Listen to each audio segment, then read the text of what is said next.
A great greetings to all of you, my students. Here we are going to discuss another topic, that is soil, roots, and microbes.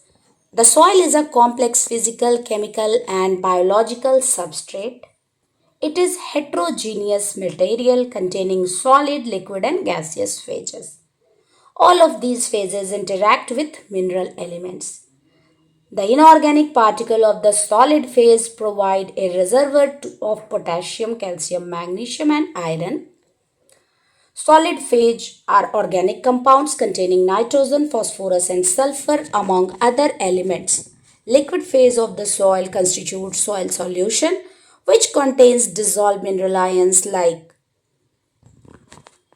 medium for ion movement of the root surface. Gases like oxygen, carbon dioxide, and nitrogen are dissolved in the soil solution, but in roots, gases are exchanged predominantly through the air gaps between soil particles. From a biological perspective, soil constitutes a diverse ecosystem in which plant, root, and microbes compete strongly for mineral nutrients. In this section, we will discuss the importance of soil properties, root structure, and in further next video, we will discuss about mycorrhizal symbiotic relationship to plant mineral nutrients. So, the next topic is negatively charged soil particles affect the absorption of mineral nutrients. Soil particles, both inorganic and organic, have predominantly negative charges on their surfaces. Many inorganic soil particles are crystal lattice that are tetrahedral arrangement of the cationic forms of aluminium and silicon bound to oxygen atoms, thus forming aluminates and silicates. When cations of lesser charge replace aluminium 3 plus and Si4 plus, inorganic soil particles become negatively charged. Organic soil particles originate from the products of the microbial decomposition of dead plants, animals, and microbes. Negative surface charges of organic particles results from the dissociation of hydrogen ions from the carboxylic acid and phenolic groups present in this component of the soil. So, inorganic soils are categorized by particle size. The larger one is gravel, which has larger than 2 mm diameter. The next one is coarse, which is between 0.2 and 2 mm. Fine sands between 0.02 and 0.2 mm.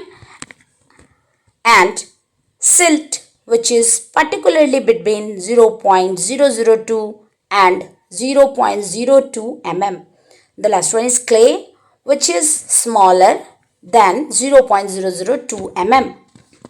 The silicate containing clay material are further also divided into three groups: kaolinite, aylite, and montmorillonite. The kaolite group is generally found in well-weathered soil. The montmorillonite and light groups are found in less weathered soil.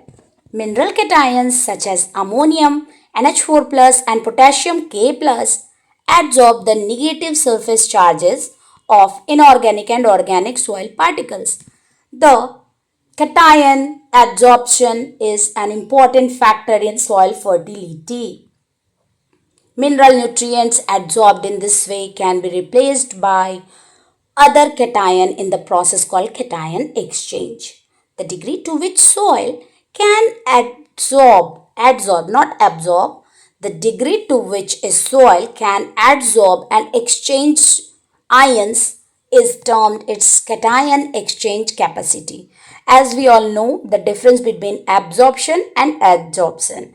The absorption is complete accumulation of that element, but the adsorption is only the attachment of the particle with the external surface. It is called adsorption. So, The degree to which a soil can absorb and exchange ions is called cation exchange capacity, that is CEC, and is highly dependent on the soil type. A soil with higher cation exchange capacity generally has a larger reserve of mineral nutrients. Mineral anion like nitrate and chloride tend to be repelled by the negative charge on the surface of soil particles and remain dissolved in the soil solution. Thus, the anion exchange capacity of most agricultural soils is small compared to the cation exchange capacity. यानी कि जो anion exchange capacity है वो slow है, कम है cation exchange capacity से. So आगे देखेंगे. Among anions nitrate remain mobile in the soil solution where it is susceptible to leaching by water moving through the soil. तो ज़्यादातर एनायन जो है वो लीचिंग के शिकार हो जाते हैं. तो ज़्यादातर मोस्टली जो है कैटायंस बच जाते हैं. So phosphate ions may bind to soil particle containing aluminium or iron because the positively charged iron and aluminum ions Fe2 plus, Fe3 plus and aluminum 3 plus have hydroxyl OH minus groups that exchange with phosphate.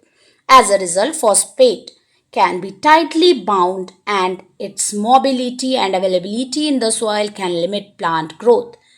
Sulfate SO4 plus SO4 2 minus, sulfate SO4 2 minus in the presence of calcium Ca2 plus forms gypsum CaSO4. Gypsum is only slightly soluble but it releases sufficient sulfate to support plant growth.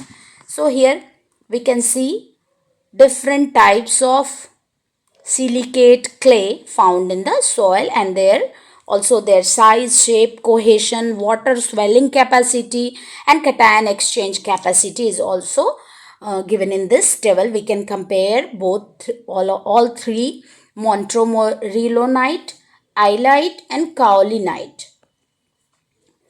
And here the diagram represent how soil absorbs cations, anions with the help of cation exchange or anion exchange. We can see here in this diagram how Ca2 plus K plus works to absorb different types of minerals.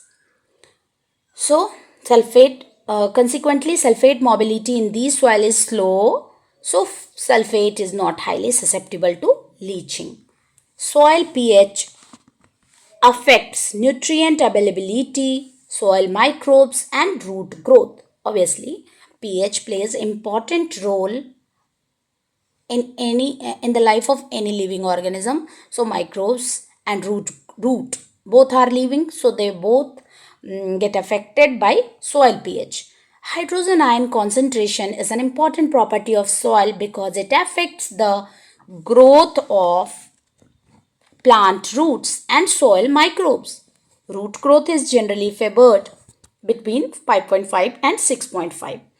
Acidity promotes the withering of rocks that releases K plus, Mg2 plus, Ca2 plus and Mn2 plus and increases the solubility of carbonate, sulfate and phosphate. Increasing solubility of nutrient facilitate their availability to the roots. So, major factor that lowers the soil pH are decomposition of organic matter and amount of rainfall. CO2 is produced as a result of decomposition of organic material. We can see here with this diagram, with this equation. This reaction releases H plus, lowering the pH of soil. Microbe decomposition of organic material also produces ammonia and hydrogen sulfide that can be oxidized in the soil to form strong acids, nitric acids and sulfuric acid. Hydrogen ions also displace K plus, Mg2 plus, Ca2 plus and Mn plus 2 plus from cation exchange complex in the soil. Leaching then may remove these ions from the upper soil layers, leaving a more acid soil. By contrast, the withering of rocks releases these ions to the soil, but because of the rainfall, these ions do not leach from the upper soil layers and the soil remain alkaline. Now the next topic is excess mineral in the soil limit plant growth. When excess mineral are present in soil, the soil is said to be saline and plant growth may be restricted if these mineral ions may reach level that limit water availability or exceeds the adequate zone for a particular nutrient. Sodium chloride and sodium sulfate are the most common salts in saline soil. Excess minerals in soil can be major problem in arid and semi-arid regions because rainfall is insufficient to leach the mineral ions from the soil layers near the surface. In saline soil, plants encounter salt stress, whereas many plants are affected adversely by the presence of relatively low level of salt. Other plants can survive high levels, salt tolerant plants, or even thrive halophytes under such conditions. The mechanism by which plants tolerate salinity are complex, involving molecular synthesis, enzyme induction, and membrane transport. In some species, excess minerals are not taken up, in others, minerals are taken up but excrete from the plant by salt glands associated with the leaves. To prevent toxic buildup of mineral ions in the cytosol, many plants may sequester them in the vacuole. Efforts are underway to bestow salt tolerance on salt sensitive crops species using both classic plant breeding and molecular biology. Plant develop extensive root system. Plants develop extensive root system. The ability of plants to obtain both water and mineral nutrients from the soil is related to their capacity to develop an extensive root system. In 1930s, H. J. Dittmer examined the root system of a single winter rye plant after 16 weeks of growth and estimated that plant had 13 into 10 to the power 6 primary and lateral root axes extending more than 500 km in length and providing 200 meters square of surface area. That plant also had more than 10 to power 10 root hairs providing another 300 meters square of surface area. In the desert, the roots of mesque may extend down more than 50 meters to reach groundwater. Annual crop plants have roots that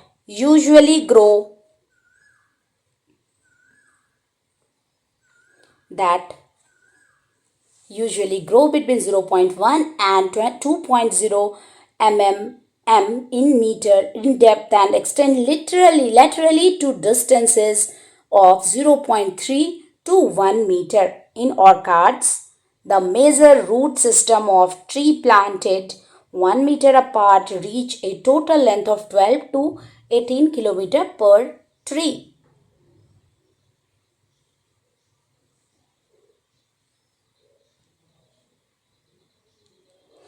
Plant roots may grow continuously throughout the year. Their proliferation, however, depends on the availability of water and minerals in the immediate microenvironment surrounding the root, the so-called rhizosphere. The proliferation depends on availability of water and minerals in the immediate microenvironment surrounding the root, which is called rhizosphere. If the rhizosphere is poor in nutrient or too dry, root growth is slow. As rhizosphere conditions improve, root growth increases. If fertilization and irrigation provide abundant nutrient and water, root growth may not keep pace with shoot growth. Plant growth under such condition become carbohydrate limited and a relatively small root system meets the nutrient need of the whole plant. The next topic is root system differ in form but are based on common structures. The form of the root system differs greatly among plant species. In monocots, root development starts with the emergence of 3 to 6 primary root axes from the germinating seed. With further growth, the plant extends new and adventitious roots called nodal roots or brace roots. In fibrous root system, all the roots generally have the same diameter.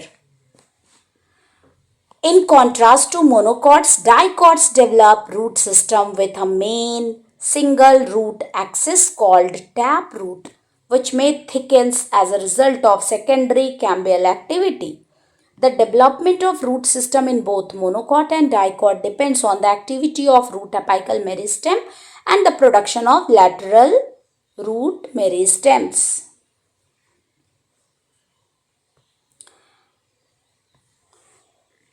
In the meristematic zone, cell divide both in direction of root base to form cells that will differentiate into the tissues of the functional root and in the direction of the root apex to form root cap.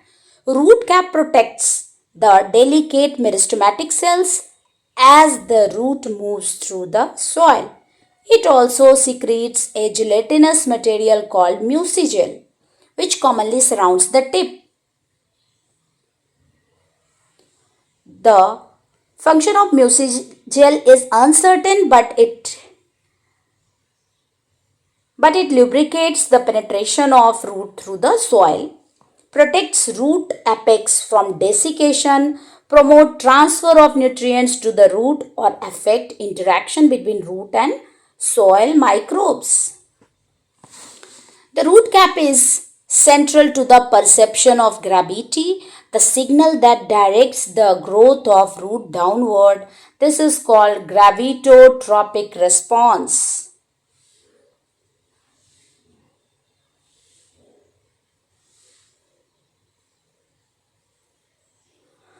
So, cell division at the root apex proper is relatively slow. Thus, this zone is called quiescent center. After a few generations of slow cell division, root cells displaced from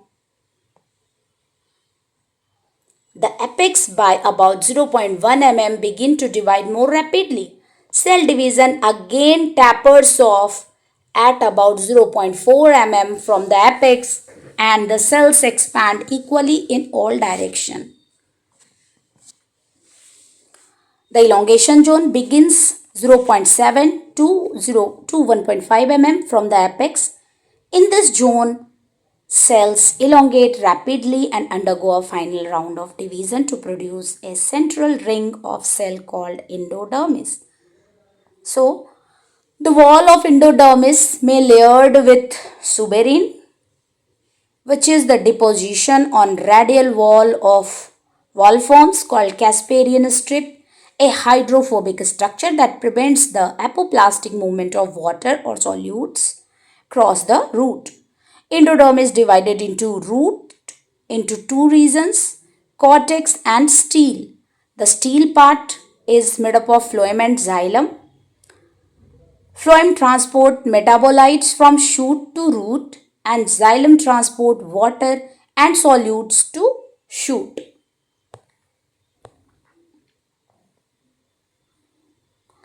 Phloem develops more rapidly than xylem. Phloem develops more rapidly than xylem, arresting to the fact that phloem function is critical near the root apex. Large quantities of carbohydrate must flow through the phloem to the growing apical zone in order to support cell division and elongation. Carbohydrate provide rapidly growing cells with an energy source and with the carbon skeletons required to synthesize organic compounds. 6-carbon sugar also function as osmotically active solutes in the root system.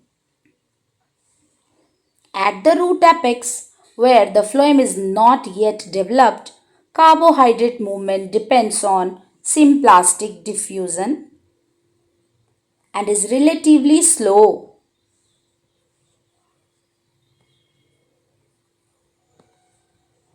The slow rate of cell division in the quiescent center may result from the fact that insufficient carbohydrate reach this centrally located region, or that this area is kept in an oxidized state. Root hairs, with their large surface area for absorption of water and solutes, first appear in the maturation zone, and it is here the xylem develops the capacity to translocate substantial quantities of water and solutes to the soil. So here in this diagram we can see in the maturation zone root hairs arise, and also, after root hair, the cortex region, and inside the light orange color shows xylem and the blue color shows phloem. Both make stele. The endodermis is brownish in color with Casparion strip, and the epidermal region is the outermost region. Regions of rapid cell division is apart from the cap zone, but quiescent center few cell division happens in this zone. It is present in the central part, and the root cap is just at the just lower to the quiescent zone. Mucigel sheath helps to protect the whole apical region of the root. So next we move towards another topic, that different area of the root absorb different mineral ions. Here, after given by the different types of research papers, we finalize, or this chapter finalizes, that depending on the plant species and the nutrient being investigated, as root absorption of calcium is barely appears to be restricted to the apical region. Iron is taken up either at the apical region, as in barley, or over the entire root surface, as in corn. Potassium, nitrate, ammonium, and phosphate can be absorbed freely at all locations of the root surface, but in corn, the elongation zone has the maximum rates of potassium accumulation and nitrate absorption. In corn and rice, the root apex absorbs ammonium more rapidly than the elongation zone. In several species, root hairs are the most active in phosphate absorption. The high rates of nutrient absorption in the apical root zone results from the strong demand for nutrients in these tissues and the relatively high nutrient availability in the soil surrounding them. For example, cell elongation depends on accumulation of solute like potassium chloride and nitrate to increase the osmotic pressure within the cell. Ammonium is preferred nitrogen source to support cell division in the meristem because meristematic tissues are often carbohydrate limited, and the assimilation of ammonium consumes less energy than that of nitrate. The root apex and root hairs grow into fresh soil where nutrients have not been developed. Within the soil, nutrients can move to the root surface both by bulk flow and by diffusion. In bulk flow, the nutrients are carried by water moving through the roots. The amount of nutrient provided by root by bulk flow depends on rate of water flow through the soil towards the plant, which depends on transpiration rate and on nutrient level in the soil.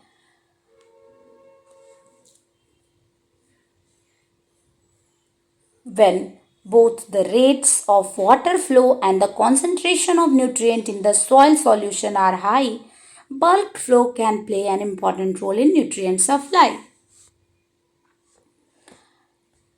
In diffusion, mineral nutrients move from a region of higher concentration to a region of lower concentration. Nutrient uptake by root lowers the concentration of nutrients at the root surface, generating concentration gradient in the soil solution surrounding the root. Diffusion of nutrients down their concentration gradient and bulk flow resulting from transpiration can increase nutrient availability at the root surface. When absorption of nutrients by the roots is high and the nutrient concentration in the soil is low, bulk flow can supply only a small fraction of total nutrient requirement. Under these conditions, diffusion rates limit the movement of nutrient to the root surface. When diffusion is too slow to maintain high nutrient concentration near the root, a nutrient depleting zone forms adjacent to the root surface. This zone extends. The formation of a depletion zone tells us something important about mineral nutrients. But root deplete the mineral supply in the rhizosphere. Their effectiveness is in mining minerals from the soil is determined not only by the rate at which they can remove nutrient from soil solution but by their continuous growth. So, the last statement, which is written in italic, is without growth, root would rapidly deplete the soil adjacent to their surface. Optimal nutrient acquisition, therefore, depends both on the capacity for nutrient uptake and on the ability of the root system to grow into fresh soil.